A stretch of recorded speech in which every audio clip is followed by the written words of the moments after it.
Guys, have you seen Two Birds, One Stone? Don't tell me you've not. Don't tell me you're not among the over 1 million people that have seen this movie.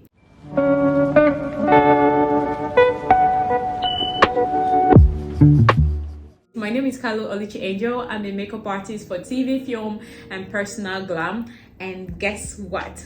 I did the makeup for Two Birds, One Stone. So apart from doing the makeup, I'm going to be talking about this film, the entire experience on set, the storyline, and the actors as well. Let's get into it. Let's talk about the entire storyline. Two Birds, One Stone. Title actually does not depict the film, so you can't deduce what the story is like just by hearing the title. In the story, we have Tunde that was played by Timini Egbuson, Adora that was played by Miwa Olorunfemi. We also have her friend Fifi that was played by Baby Sonye, and Tunde's mother that was played by Mama Tina Mba. Now, before we proceed, I will tell you I'm a lover of good movies. It's hard to actually find Nigerian stories that pique my interest.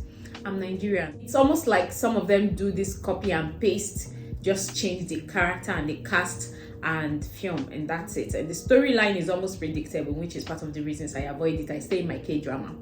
But I've decided to be talking about the film. I was part and participant of the production, especially the ones that interest me. Now let's get into it. Two Birds, One Stone. We have this couple, boyfriend and girlfriend. They're dating, right? Adora gets pregnant. I mean, when man and woman, they do coitus, they do make way, what do you think is gonna happen?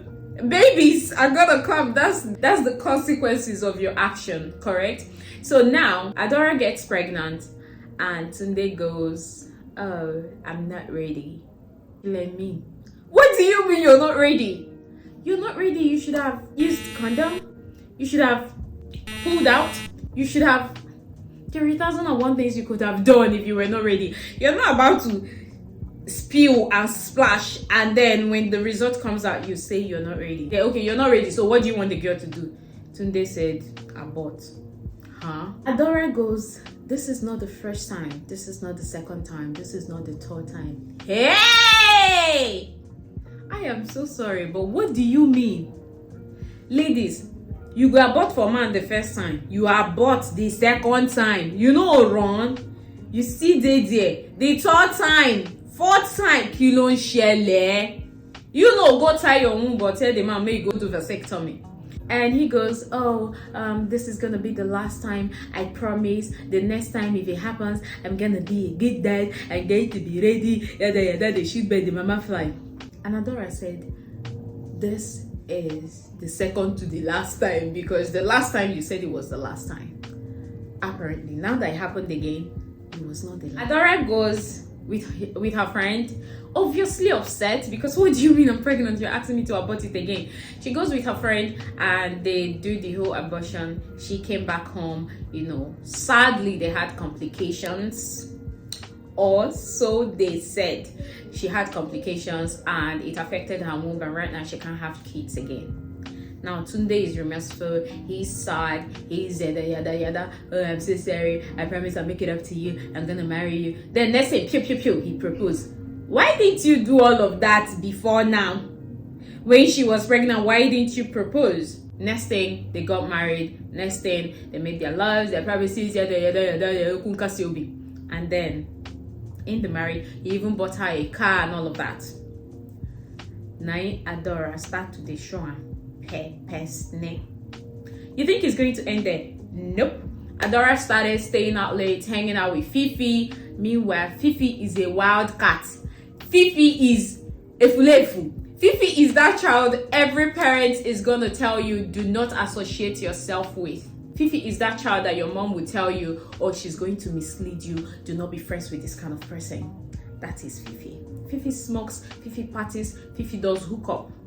And then we have Adora, who is supposedly, calm, supposed to be reserved and whatnot. Also, we thought. That is how matters started though. And Adora started staying out late. When she comes back, Tunde will be like, You don't even cook at all. You don't even do anything while you're coming back home by this time as a married woman now. Do you get?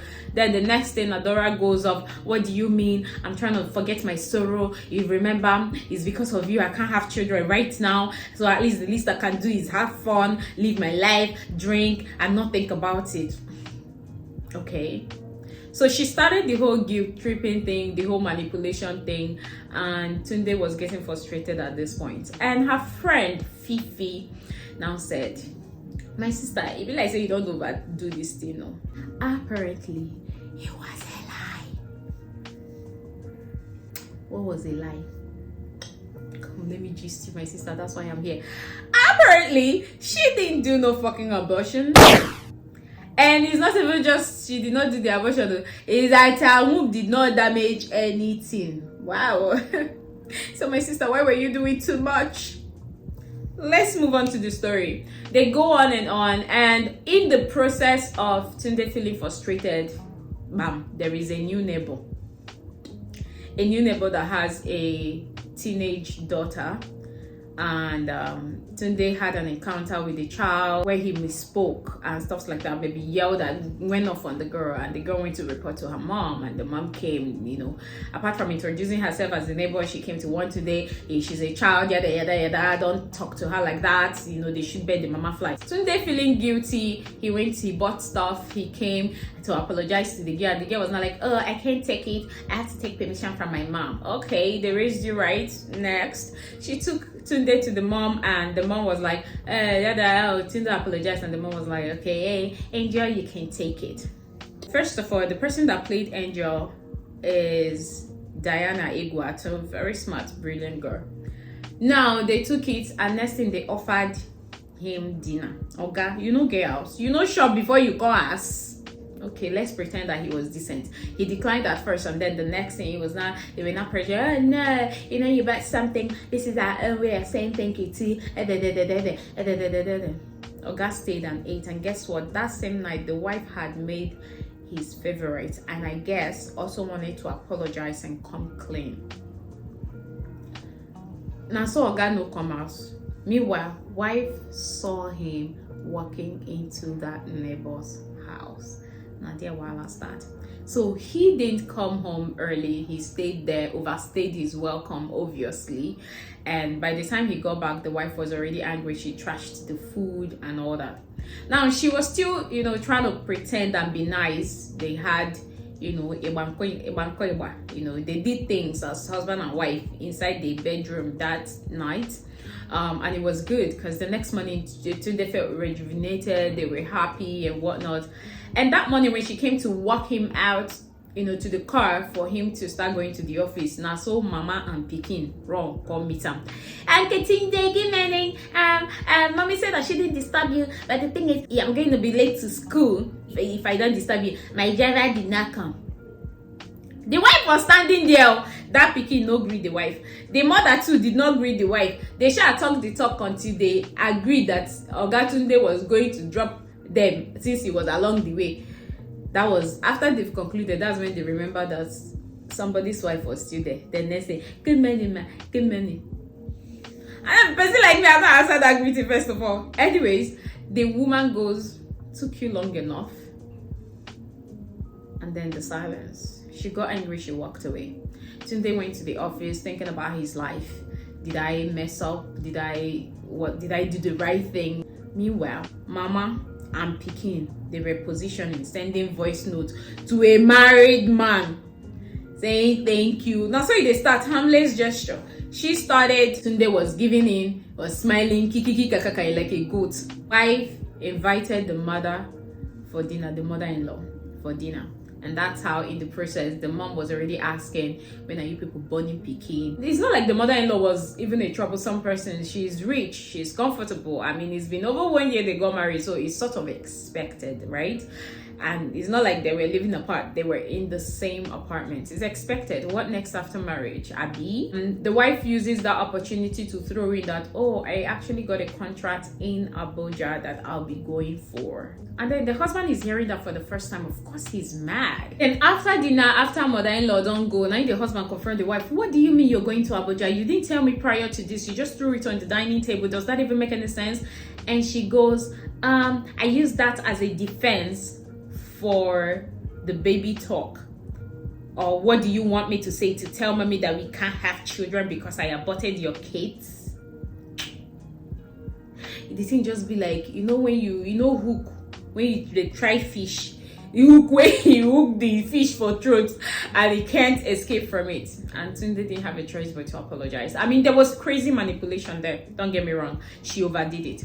Now, she went to Abuja. And she went to the Abuja with her friend, Fifi. She went to Abuja and got really convinced because of money. Because of ego. She got convinced. Let's even say that hookup is not a crime. Not even just small hookup. She did hookup pro max. Oh, sorry. Threesome. Threesome. They did the threesome and the Alaja paid. Alaja, or whoever they did it with, paid Fifi and paid Adora. Adora used her own money, take land, car, come back, buy hair, as per babe we don't blue. Now Fifi is angry because why did you get more money than she will bring the plug, right? Now she came back. I'm sure they had an escalation in Abuja and she decided to come back without Fifi. So she came back and now started avoiding Fifi, telling her husband, oh, I'm no longer going to be friends with Fifi, Kiniko, I'm not going to keep in touch with her. Fifi done they try reach Adora, and Adora was being dodgy. So in the whole chaos, the husband sort of like reached out and had a communication. So he brought Fifi to the house. At least, I know say una be bestie. I've tried to separate the both of you and una no agree separate. So why all of a sudden now they fight after Abuja trip? You know what? Mona come meet one-on-one, Mona consult on an issue. Now dear Kasala boss too. If you ask Fifi enter house, why they spark? Why did you let her in? I'm like, the husband today was not like, I need you guys to sort whatever it is you want to sort it in person and get it over with. They come, they talk about money. They say, which money now they talk about? Now Kiki start today. Saturday talk. Fifi talked about how they did threesome in Abuja, how the whole womb thing that destroyed the whole Kiniko was a lie, how she was never pregnant all the time. She said she was pregnant and Tunde said she should abort. Meanwhile, Adora found out in Abuja that she was pregnant after doing threesome. It is said that day he finished. You never finished, my sister. That is how Tunde was shocked. He was like, what? So the whole base of the marriage and the relationship has been a lie. Make it make sense. He was trying to figure it out, like, so you've been tormenting me for nothing. Tunde was angry, he was heartbroken, he felt betrayed. Kiniko. Then Adora now entered begging mode, was apologizing, was begging, was.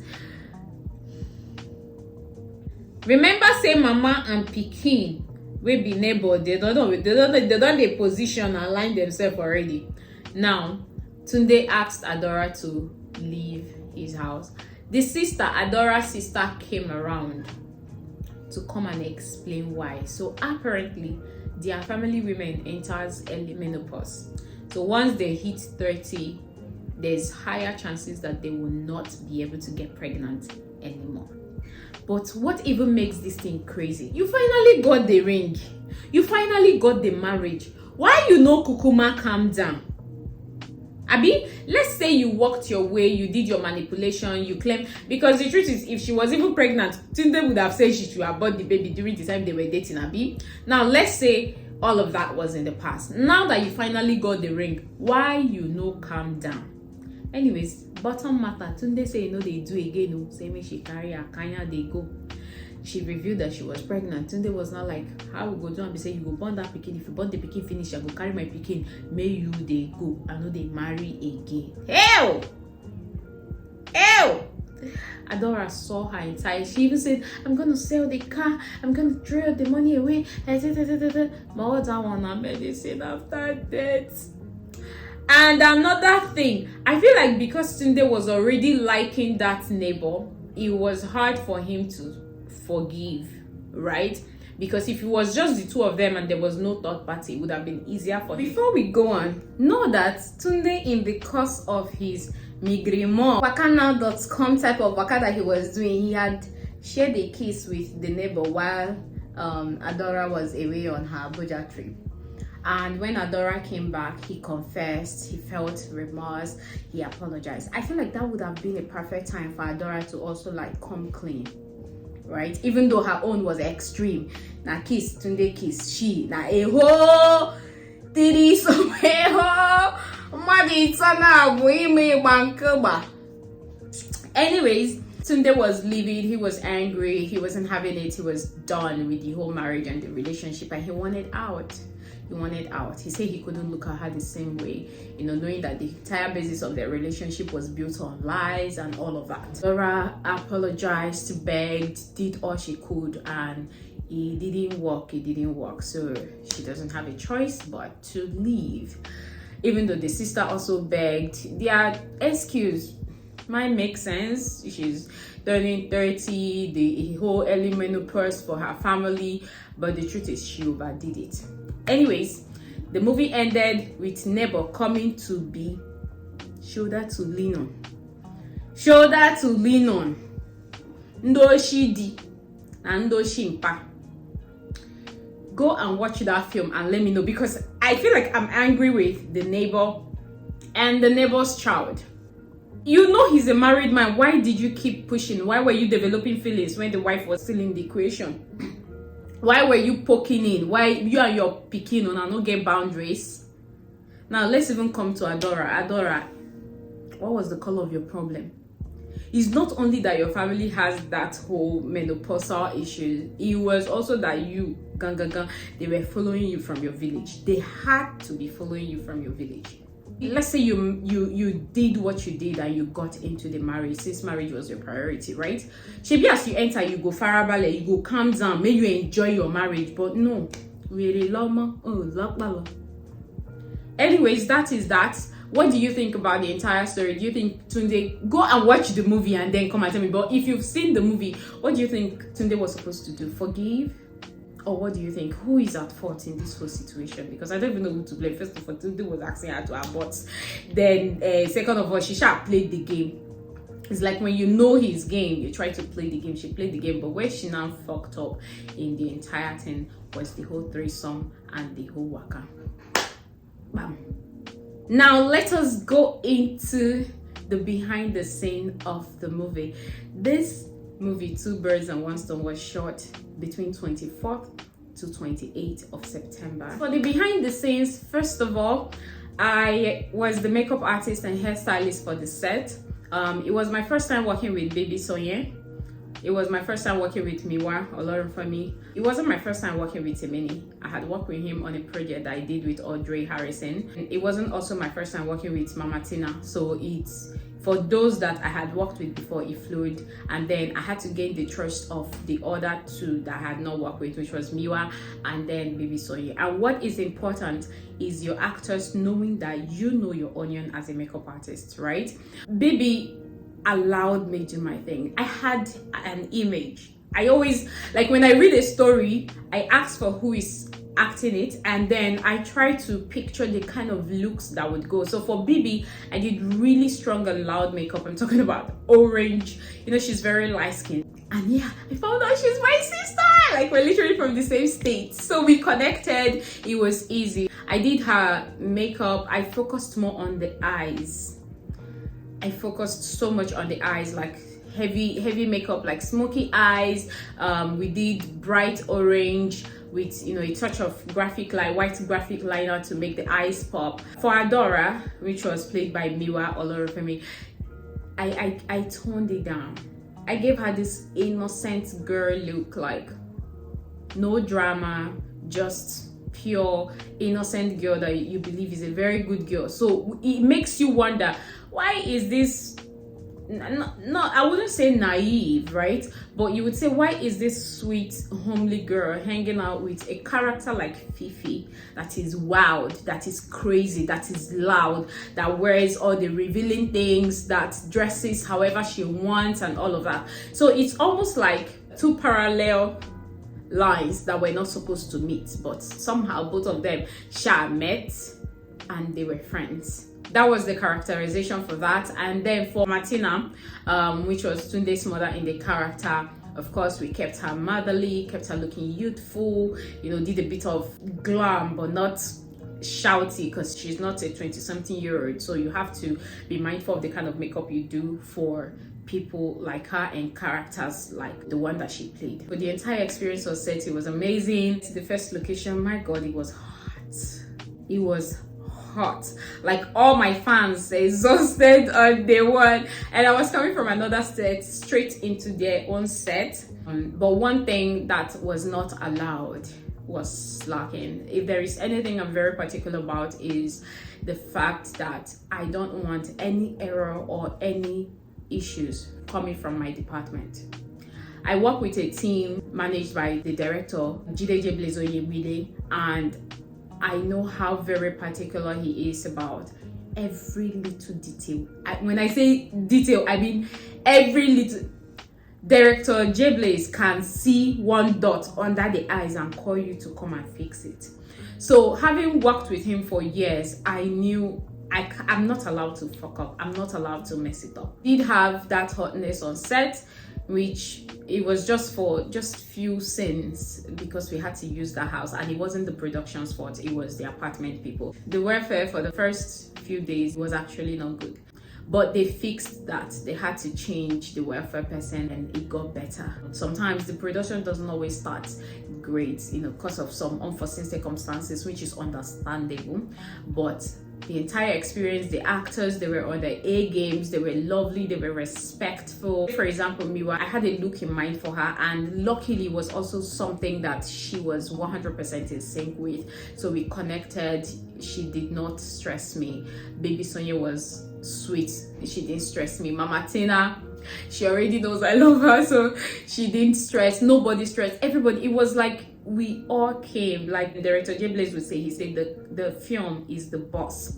We all came, we answered to the boss, and we killed it. So guys, head over to Watch Timini TV and go see that movie, and come and tell me what you think about it. Leave your comments if you've already seen it. If you're among the over 1 million people that has seen it, please leave us a comment, and see you next time in another movie or not. Bye.